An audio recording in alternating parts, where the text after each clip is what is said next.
434 करोड़ की लागत से बने झारखंड विधानसभा के नए भवन में एक बार फिर निर्माण कार्य की गड़बड़ी के बाद दुर्घटना हुई है। इस बार विधानसभा की लाइब्रेरी की सीलिंग जमीन पर गिर गई।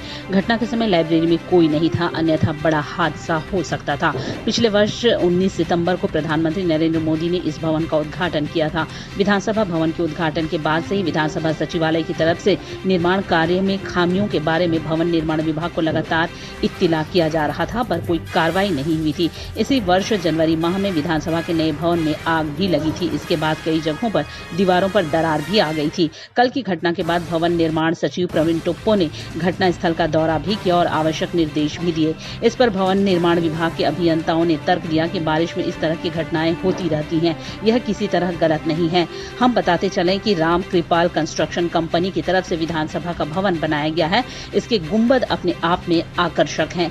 100 से अधिक कमरे वाले विधानसभा भवन में 156 विधायकों के बैठने की व्यवस्था है।